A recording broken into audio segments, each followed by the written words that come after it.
Cố lên. Cố lên. Cố lên. Ôi giời, cố lên đi. Đúng rồi. Anh giả bèo hòn đá này ra ngoài đấy. Đúng rồi.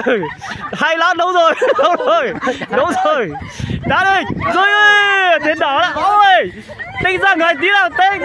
Xuống trong đâu mà Tinh ra người đâu.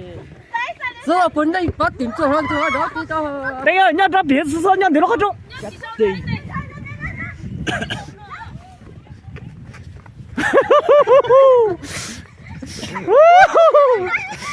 Cố lên. Đúng rồi.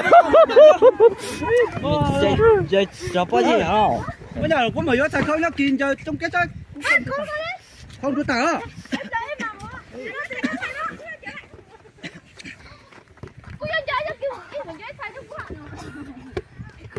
Làm bóp ban tất tặng rồi. Ôi vợ. Chết đây. Nhá tí nữa tay sao nhá để khó trong tay bố cho qua đây bố chút tính à. Lại thằng chú. Ôi cầm đi ạ. Cháu phun cho cái là cho mi chứ mà.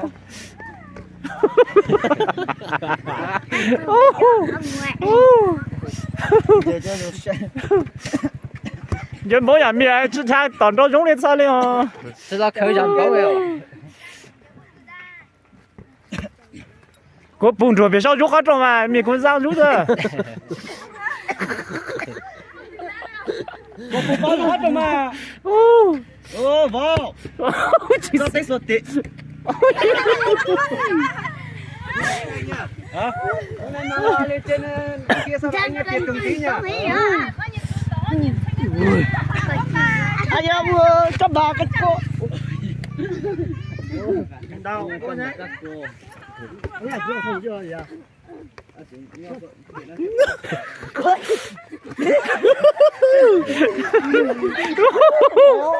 Giờ tôi nó cầm la có lên sao vậy? Lâu khởi giảm đâu. Ê, chứ lâu khởi. Tốt đỡ, tốt đỡ.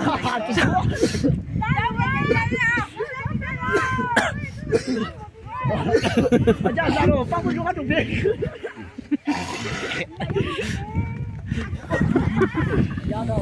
Chơi tổng bì theo, phẫu thuật pro theo. Dây một con. Bây giờ phẫu này bây giờ hơn lớn nha.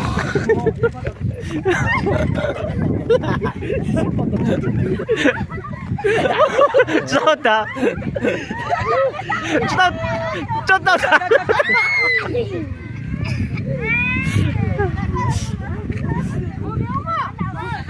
Ô, bố giận thì chú chói.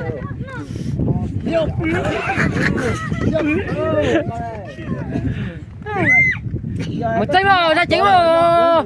Lấy gì tuần thắng nó thôi, bố chú tuần tranh thì lấy gì tuần thắng nó, cứ lấy thôi. Ok. Cho ta.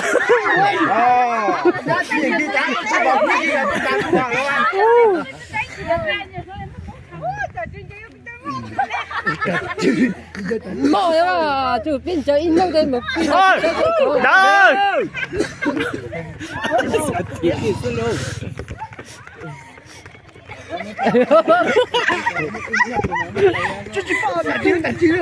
Cho ta. Cho ta.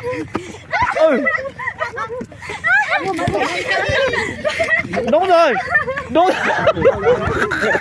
Yo. Cho ta. Cho ta. Việc sử dụng chơi nhắc kia mình một lúc chấm phủ chứ có nhanh chơi.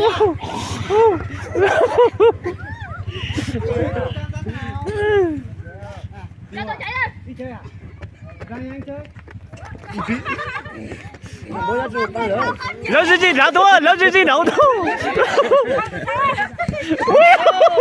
Sao vậy?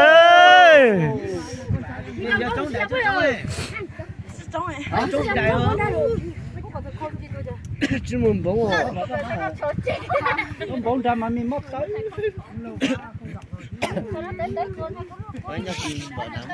Có đảm bảo cho mình dây bớt đồ chết nha thằng. Còn muốn một đồ ra. Không bóng tới. Ai sợ cú nhỏ vậy vậy? Cho bố cha chơi làm mồm có số. chú cố đừng có đâu. Còn là hàng đào. Có số rồi. Anh nhìn rồi. Chỉ mấy này còn nằm ở cái cò. Chưa lên tiền, cái cho mình muốn chú. Tao bêu cho con rồi à. Cô tôi chụp bao nhiêu đó? Thế nào? Mua sữa có một chiếc một năm điêu. Con đến tay mỗi. Che à, còn thấy chưa chưa? Con đến tay mỗi. Sao chưa rồi? Ca. Ai nói lại sao? Đấy, lù tí rồi, lù tí rồi. Em à. Ôi, nằm cái Tao tao. lấy em chứ.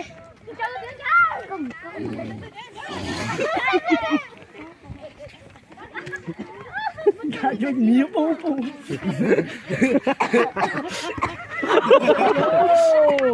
Rất là hay.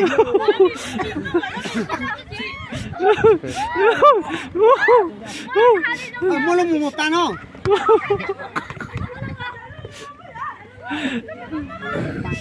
tao mình chơi luôn cho mình thắng thiếu Chỉ mỗi cho anh chơi vô sớm một tuần nữa. ai chó ra tao lửa đấy Vô, vô to. Vô. chó chân lên chơi chó chân mất gì sự chết rồi chị nhóc này Mua sữa này luôn một chứ? Gánh không? Cá chua chua. ta chụp tụt cá thì Con chưa con chưa? Nhóc kiaจะbiết có lòng gan. Con lù tí đó chứ đâu. Giờ giờ chưa biết.知道的。人事情都变了都。哎， chạy chúa 这错他活。 Lấy đàn chơi thả rùa.